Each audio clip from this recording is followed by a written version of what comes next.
pledge allegiance to the flag of the United States of America and to the republic for which it stands, one nation, under God, indivisible, with liberty and justice for all. Okay, the first item up is the approval of the minutes from July 13th, 2021. Move to approve the minutes of the Board of Trustees for July 13, 2021. Second. Changes? Roll call vote. Trustee Postuma? Aye. Trustee Harlow? Aye. Yay. Trustee Stifler? Aye. Trustee Burns? Aye. Trustee Banky? Aye. Thank you. The President's report, I just have a couple of comments tonight. On tonight's agenda, the village board will approve the refinancing of certain bonds to take advantage of a very low interest rate that we were able to obtain. The bond sale occurred earlier today, and it resulted in a savings in excess of $180,000 over the remaining 10-year term of the debt. So we refinanced outstanding debt. And we were able to get a good financing rate by refinancing the debt because we have a very good bond rating, which is very important to us. And as part of the refinancing process, the village was evaluated by Standard & Poor's, and we received another AAA bond rating. And just so the trustees know, that less than 10% of Illinois municipalities have received a AAA rating from S&P. So we've had a AAA rating for more than 10 years. So that's good news. And if you look on is the S&P report on our website? It is not. It is not. We can put it on, but they compliment the village's fiscal management and talk about the many good things we do. They also point out the fact that we have a pension problem, which I think every municipality has, and we're dealing with as the best we can. And as I said, we're one of 10% of the municipalities that have a AAA bond rating. Many of the other municipalities that do not have a AAA bond rating have not dealt as effectively with their pension liabilities. Just like to say a couple words on the coronavirus, which at one point when we started having live meetings, I thought was over, but apparently it's not. In DuPage County, the rolling positivity rate is now at 5%. Last month when I reported, the positivity rate in DuPage County was 1.3%. As of yesterday, Hinsdale Hospital reported that there are only 2 persons under investigation for COVID and 0 persons in the hospital with COVID. As of August 9, the DuPage County website reported there were 35 additional cases reported since my report last month. And as of August 9, the Cook County website reported 1 additional case in the Cook County portion of Hinsdale since my report last month. So that takes us to consent agenda items. The first item up is the approval of accounts payable. Is there this one first reading? Oh, I'm sorry. Oh, that's not the one we pulled off. We didn't pull off that one. We have 6A, I'm sorry. We pulled 6A. Yeah. We pulled, yeah, 6A is the one we pulled. Yeah, Yeah. right. So that takes us to 7A, which is the accounts payable. Yeah, I had the accounts payable. We spent a lot on water.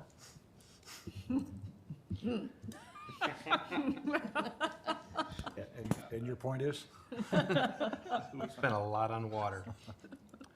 I just got my bill. I found everything to be in order, as usual. Make a motion for approval and payment of the accounts payable for the period of July 12th, 2021 through August 6th, 2021 in the aggregate amount of $2,860,543.77 as set forth on the list provided by the village treasurer, of which a permanent copy is on file with the village clerk. Second. Roll call vote. Trustee Postuma? Aye. Trustee Harlow? Aye. Trustee Stifler? Aye. Trustee Burns? Aye. Trustee Banky? Aye. That takes us to consent agenda items 7C through 7F. Unless somebody wants to pull one of those items off the agenda and handle separately, can I have a motion with respect to those consent agenda items? Move to approve consent agenda items 7B through 7F. Second. Roll call vote. Trustee Postuma? Aye. Trustee Harlow? Aye. Trustee Stifler? Aye. Trustee Burns? Aye. Trustee Banky? Aye. Okay, Matt, I guess you're up. Second read. Yes, move to item 8A. As we discussed in the last meeting, there's a desire to create additional dependable revenue sources to repair and replace our water infrastructure. And so we have come forth with a proposal to modify our water rates and in some cases provide for increases, some cases provide for decreases. So I'd like to go through that proposal. It has changed slightly since what we discussed at last month's meeting. First of all, every account is going to pay a $15 fee every 2 months. Our billing cycle is a 2-month period, and that $15 fee is going to fund infrastructure maintenance and improvements. That is going to result in a fixed revenue source of over $500,000 per year. Some other changes as part of the water rate proposal.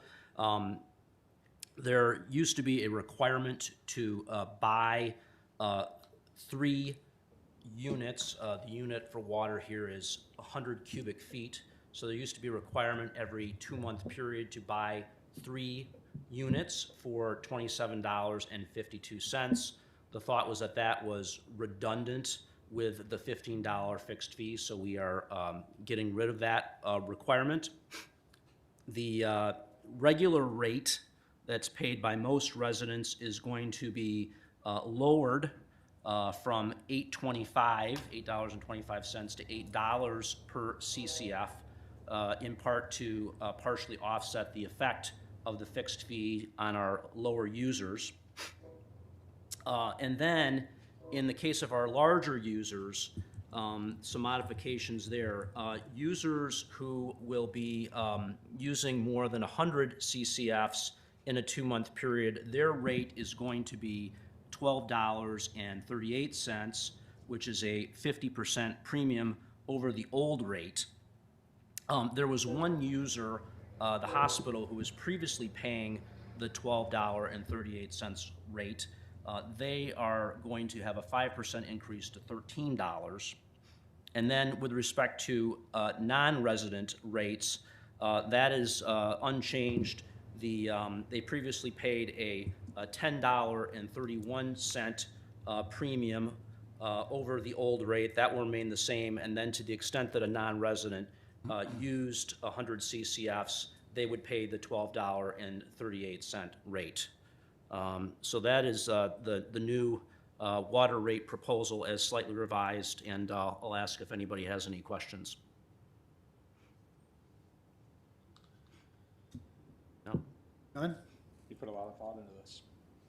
Spent a lot of time. It's a lot of moving parts. Yeah. So are we ready to make a motion then?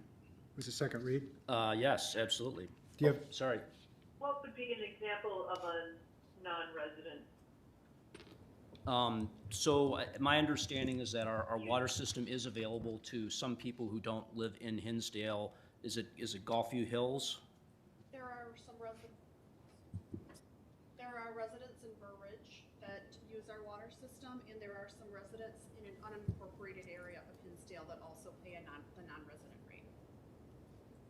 Tollway uses it too, don't they? Doesn't the Tollway use our water?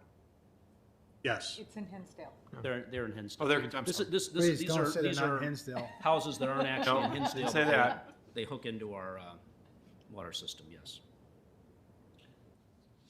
Okay, thank you. Hearing no further questions, I will then move to approve an ordinance amending subsection 7-4B-2A of the Village Code of Hinsdale regarding water rates. Second.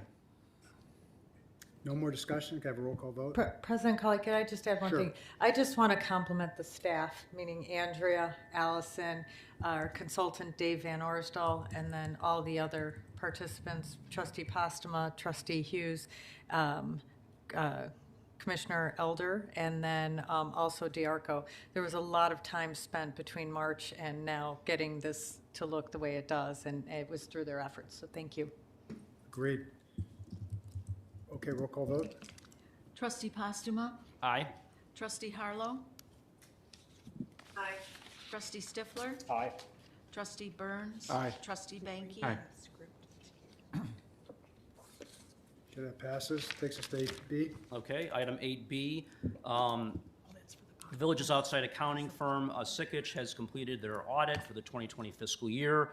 They are providing a clean audit opinion. They did not encounter any material misstatements, deficiencies in internal controls, or other unusual items.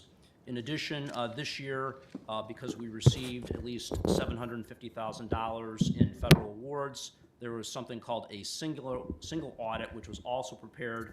Sikich, again, had a clean opinion.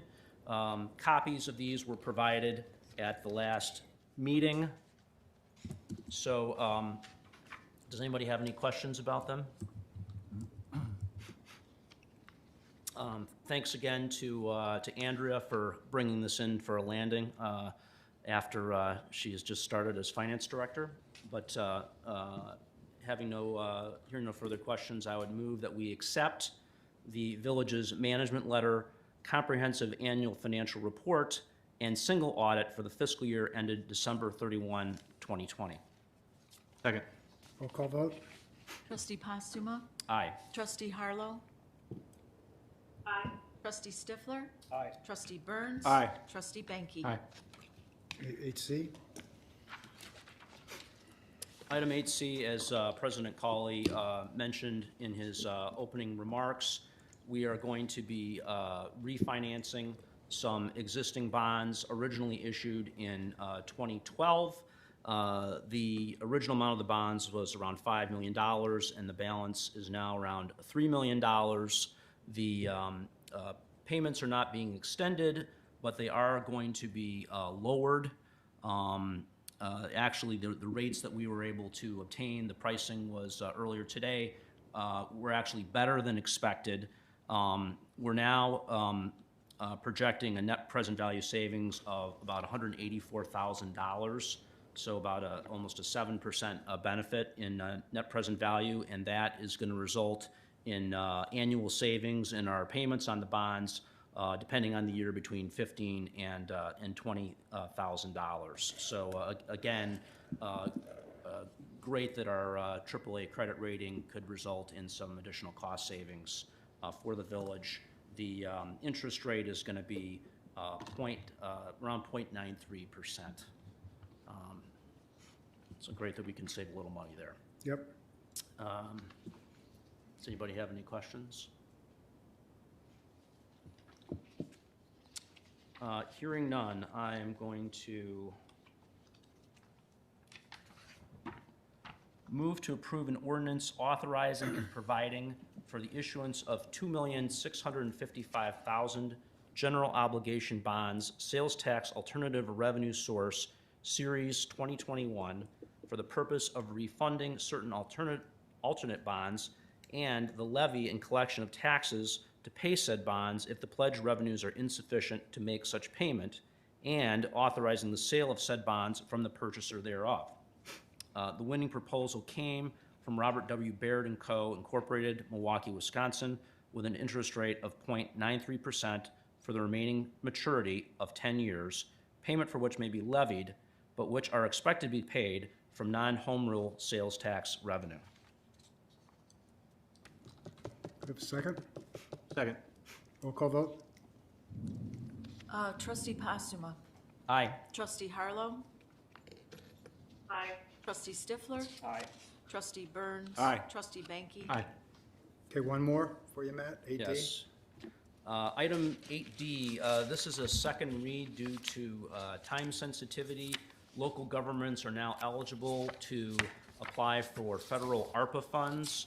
The village is eligible for $2.4 million. 1.2 million of that we can get this year, and 1.2 million next year in 2022.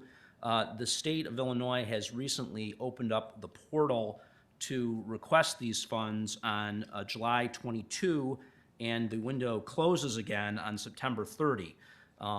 So we need to request them rather quickly, and the ordinance that will be asked to approve here contains a number of items that are required to show compliance with the program in order that we can show that we're eligible to get these funds. Does anybody have any questions?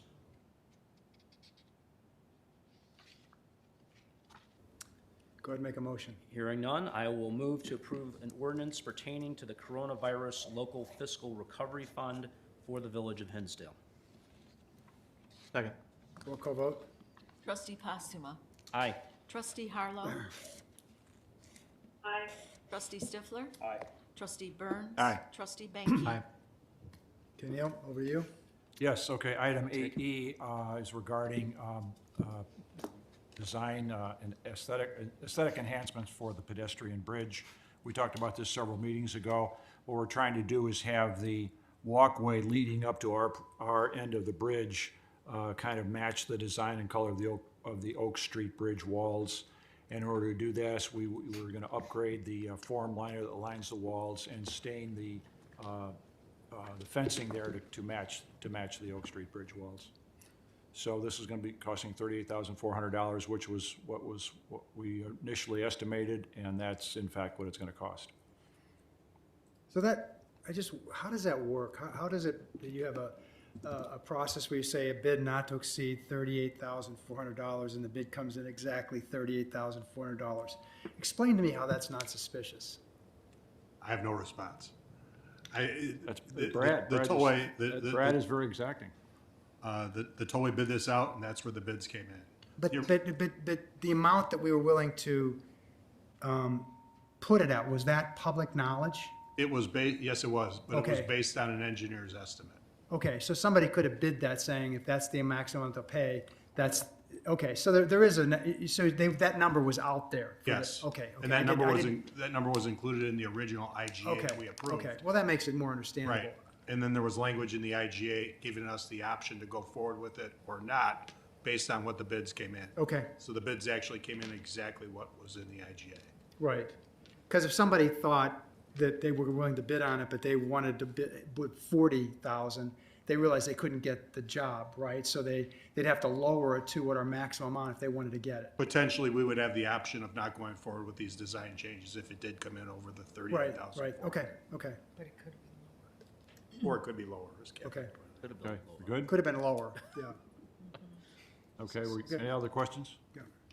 Okay, so move to approve the tollway pedestrian bridge design aesthetic enhancements in an amount not to exceed $38,400.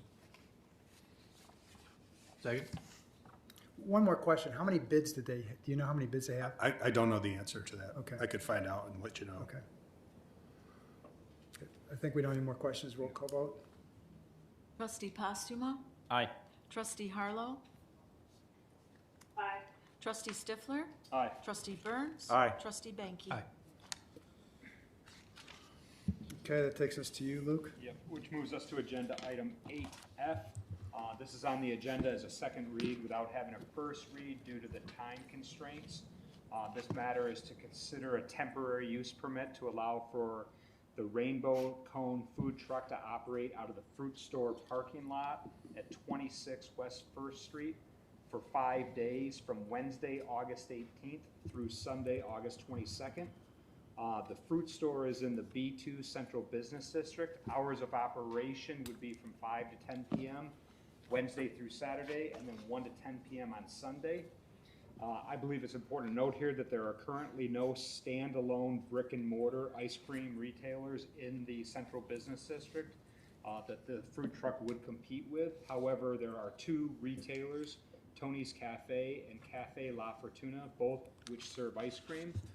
The applicant would only operate during hours when these stores are closed, so it would have no impact on our existing brick and mortar retail sales. The applicant would like to have electricity there, but it will not use a generator, so there will not be any additional noise from the generator. Electricity will be provided by the fruit store. The truck would be stationary and would serve up walk-up customers only, approximately 100 to 200 per day. And if permitted, the applicant would like to play low-level music within the village's noise ordinance restrictions. While Kathleen does have the authority to issue temporary permits for specific uses, Food trucks are not specifically identified as a permitted temporary use within our code. The board does have its authority to issue such permits and may impose restrictions on any application or deny the application. The applicant would collect sales tax, including the village's 1% sales tax. Collection of the village's 1% food and beverage tax, however, would be a challenge. As such, staff is exploring a daily flat fee for food trucks, including the applicant here. It's also important to note that we currently permit certain mobile food sales, such as at Uniquely Thursdays and on Monday mornings at the farmer's market. Each one of those could be viewed slightly differently, however. As far as the process here, I believe the applicant is here tonight. I'll allow the applicant a few minutes to speak, and then we can open up the matter for any questions and trustees' comments. Thank you. So yeah, I'm John with John Bonamalato with Rainbow Cone and the Bowman Companies. We started this program last year due to the pandemic. We saw a lot of success from it. We saw that our restaurants saw a lot of our brick and mortars when we brought the truck there, saw a huge increase in sales. So we decided to build more of these trucks, and downtown Hinsdale has been identified as an area that we love to explore. We're also using it as a way to test out new markets to see if we want to build new brick and mortar rainbow cones there. So we're not looking to take away from anything, just looking to see where we can fit in, and if it makes sense, it makes sense. Obviously, like you said, there are no brick and mortar ice cream shops, and we did check the hours we're going to be operating. Tony's and La Fortuna, I think I said that right, they're closed by the time we open. So I don't see any conflict of to your brick and mortar tenants there. I'm happy to modify my plan if necessary. The music, we can cut the music, no big deal. We're just looking to make a good relationship here. And So what is your business model? These trucks, what's the purpose? Is it to just get revenue from the sale from the trucks, or are you trying to just put your name out there for the community? I'm not quite sure I understand what so it'd be three things. Obviously, yeah, it'd be lying if I said that it wasn't about generating revenue through the trucks, right? Right. It is a sales driver for us. Getting the brand recognition out there for two, and for three, to test out new markets to see where we're going to put our next brick and mortar. We just opened up in Darien and Lombard this year. We hope to open up 2 more next year as well. So it's possible you may want to open a store in Hinsdale? Absolutely. I'd love for this to be, very successful and forces our hand. Okay. It's always amazed me that Hinsdale has not sustained an ice cream store. Yeah. So, and I would comment, this was on the agenda a month ago. You were delayed, our apologies for that. But since then, I was driving somewhere and I saw one of your trucks. It looked great. It was, there were a lot of people outside of it. Have you ever had any safety issues or complaints from other municipalities with this? No, believe it or not, no. Obviously, some municipalities don't allow trucks, so we just don't go there. But we haven't had any issues in our parking lots. We do them in our, we're part of the Bona companies now. We've done them in those restaurant parking lots, all summer long. Last summer, this summer, no issues. We're pretty turnkey at this point. Right. So we don't have any ordinances on this, right? So, I think we should just handle this as a one-off, since we've only had one such request in the last 12 years that I can recall. We should just probably, but at some point, if we do have more of these, I think we should consider an ordinance. And I think from my perspective, the most important thing would be if it takes business away from a brick and mortar store, if it's open the same hours, which this one doesn't seem to be. I mean, that would be and the safety concern. But, you see sometimes, I know downtown, that some of the restaurant owners, at least pre-pandemic, were upset if a truck's parked one block down from their restaurant. So, that's something I don't think we want to see happen. But this seems perfectly fine from my perspective. I agree 100% on that. I mean, if I was a brick and mortar paying real estate taxes every single day of the year, and then a competitor just drove up, it would be tough. And if you're looking to Hinsdale for a brick and mortar store, that's great. Yeah. Anybody have any thoughts? No, my wife is very excited that you guys are coming here. She's originally from Beverly, so great. So how are you advertising this? So we have, this says 30,000 followers. We actually have over 50 now since I wrote that. Just been a big year for us. So we advertise organically through social media. We pay for advertising on social media. They're two different things, but you know, we reach more people by paying. And then we also have a PR company that sends out press releases every week on where we're going to be. I'm trying to think. We have a very loyal following, Right. you know. Like our restaurants seen a 15 to 20% increase in sales on days we were there.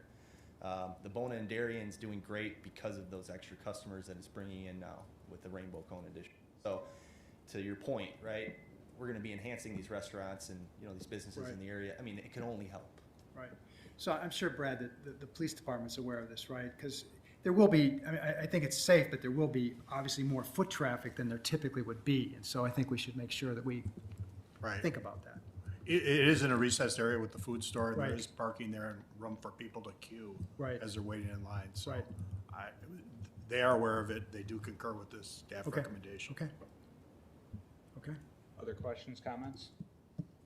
Now, hearing none, I'll make a motion to approve a temporary use permit to allow for the Rainbow Cone food truck to operate out of the fruit store parking lot at 26 West First Street for a 5-day period commencing on August 18th, 2021 to August 22nd, 2021, subject to conditions as set forth by the building commissioner.